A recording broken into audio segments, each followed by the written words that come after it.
This is Left Voices for Friday, February 21st, 2014. I'm Andrea Sears. Tonight, it's no overstatement to say that it sanctions widespread, undifferentiated surveillance and policing of the Muslim community purely on that basis, on the sole basis of their religious identification. A federal judge throws out a case challenging NYPD spying on Muslims, and he was placed in solitary confinement, he was subject to sleep deprivation, prevented from praying, he was forcibly shaved, he was medicated against his will. All the worst kind of things that were inflicted on Guantanamo detainees, and all of that happened in his case after he was found to not be an enemy combatant. Detainees abused at Guantanamo finally get their day in court.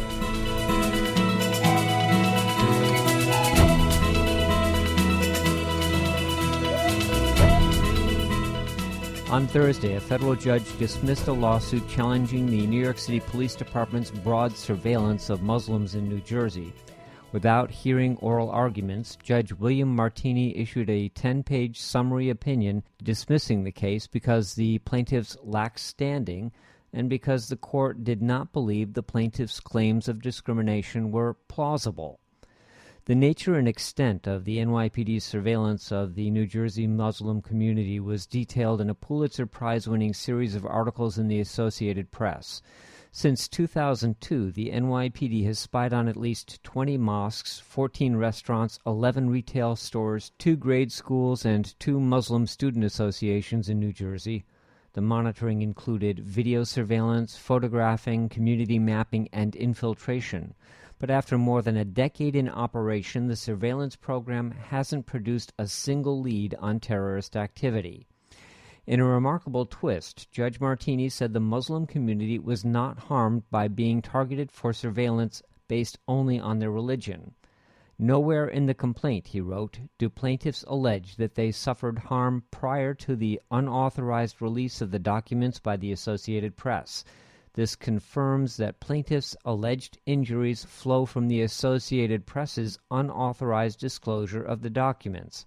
End quote. That's certainly a disturbing part of the opinion. Omar Farah is a staff attorney at the Center for Constitutional Rights.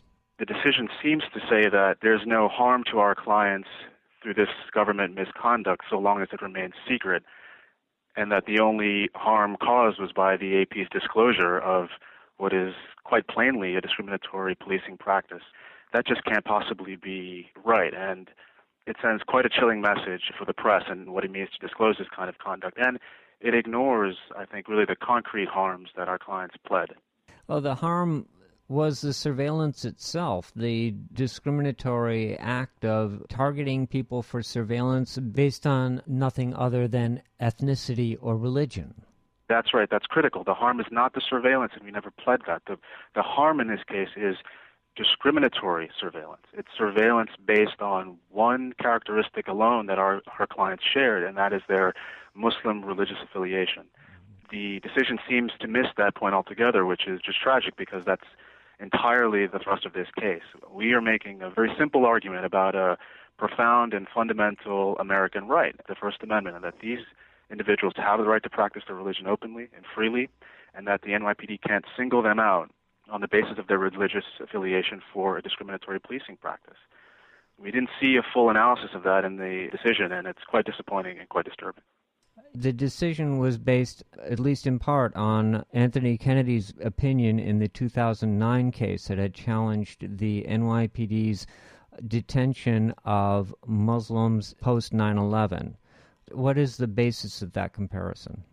The decision seems to say that, much like the case you're referring to, that a program that's looking for a specific kind of wrongful conduct or illegal conduct that disproportionately affects one group doesn't necessarily fail because it has a disproportionate impact. And the comparison really fails in this case because here we know from the NYPD's documents themselves that the parameters of the program, in fact, were defined by religion and religion alone. The NYPD documents show, for example, that the NYPD was not concerned with Coptic Christians, only Egyptians of Muslim descent.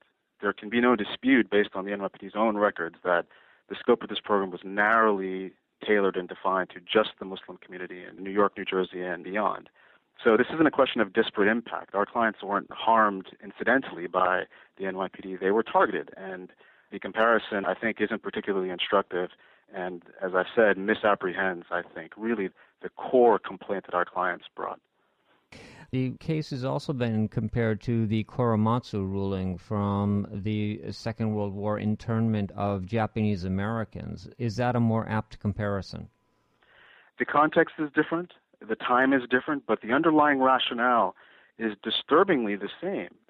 The opinion says the police could not have monitored New Jersey for Muslim terrorist activities without monitoring the Muslim community itself.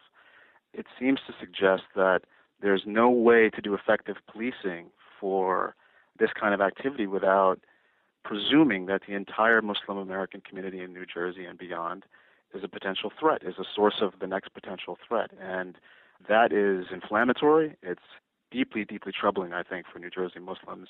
And it is exactly why we're going to have to appeal this case.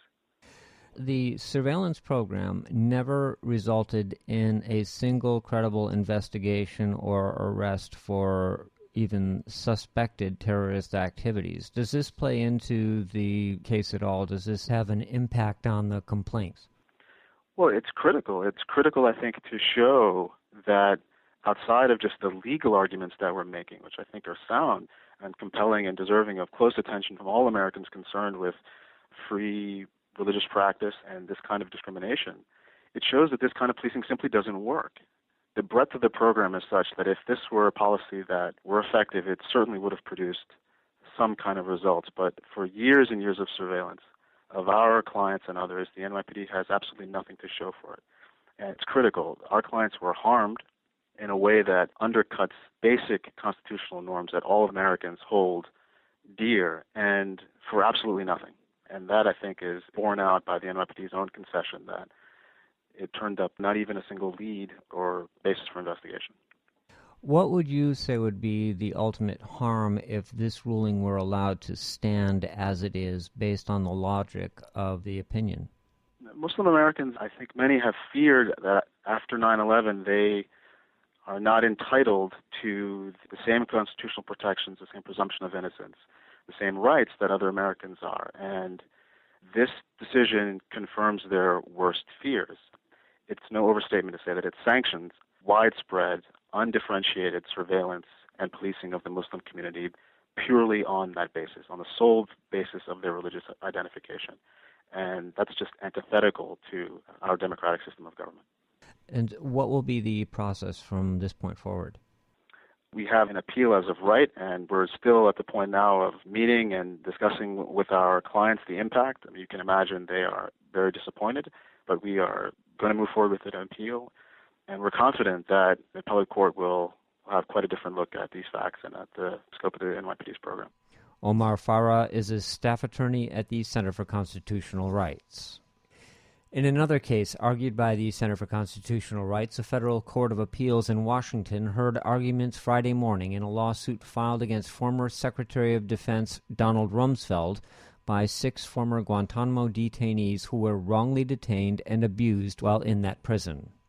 Several similar lawsuits have been dismissed by the D.C. Circuit, which has ruled that immunity doctrines apply to government officials who abused detainees while they were suspected of being enemy combatants.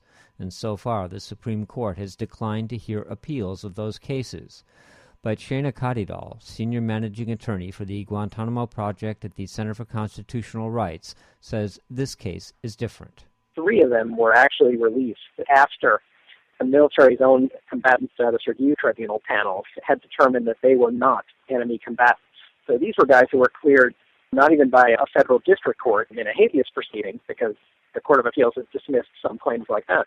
But there were appeals by guys who the military itself had conceded that they shouldn't be held at Guantanamo, and yet they were held, in some cases up to as long as 23 months afterwards, and subject to plenty of the kind of traditional abuse, even after they were cleared. So one plaintiff, who was an Uzbek, who the U.S. eventually managed to get asylum in Albania, where he lives now, he was placed in solitary confinement, he was subject to sleep deprivation, he was prevented from praying, he was forcibly shaved, he was medicated against his will.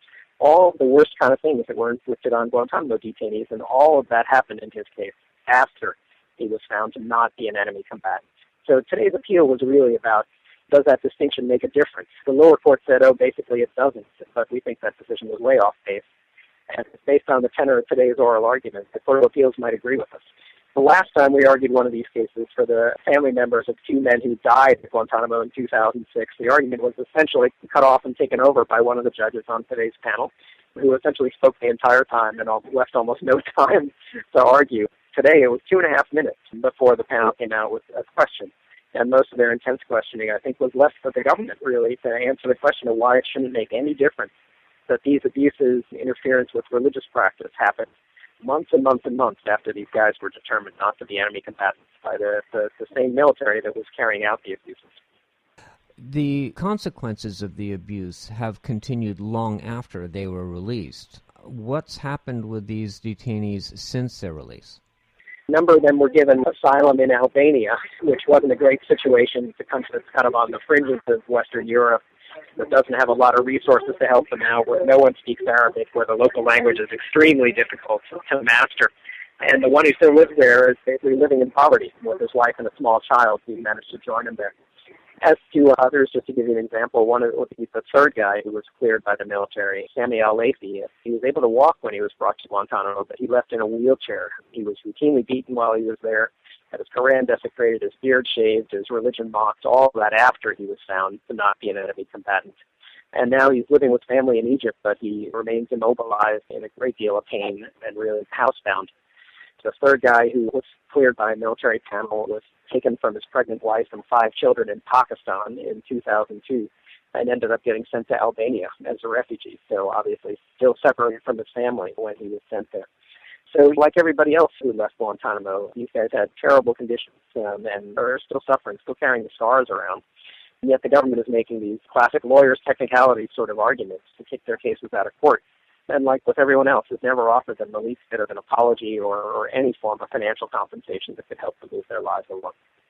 Under other circumstances, if they had been federal prisoners held in the civil justice system and were found to have been wrongfully detained and suffered severe consequences, as these plaintiffs have, what would be the government response? How would that be handled differently?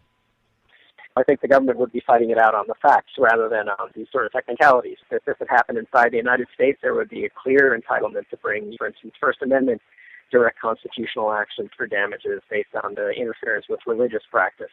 And all of the mistreatment that we've talked about outside of religious practice, I think, would have been very clearly actionable against federal officials, among other things, possibly under the Federal Tort Claims Act that exists to get around some of the sovereign immunity defenses that the government raised here.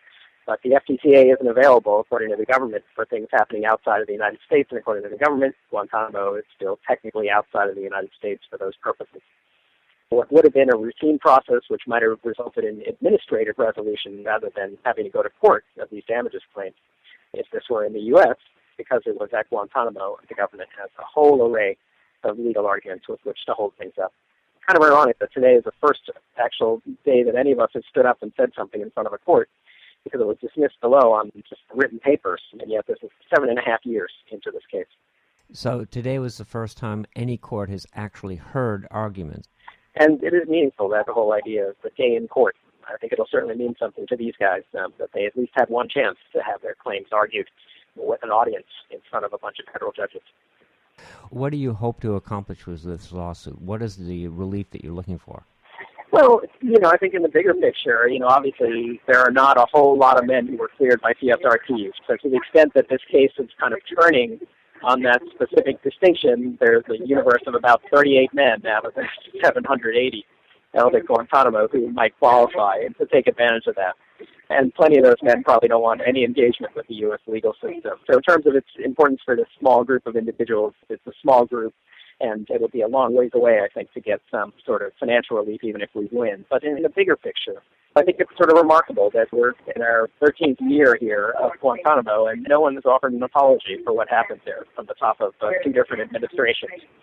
So I think the idea that this will bring a little bit of attention and maybe a little bit of accountability for these abuses is really an important one, because that hasn't come from the executive branch, despite the fact that over 600 people have been released. Shayana Kadidal is Senior Managing Attorney for the Guantanamo Project at the Center for Constitutional Rights.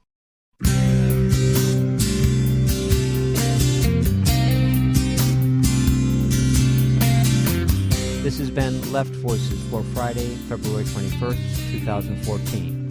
Join us again next week for more news and information from a progressive perspective. I'm Andrea Sears for leftvoices.net.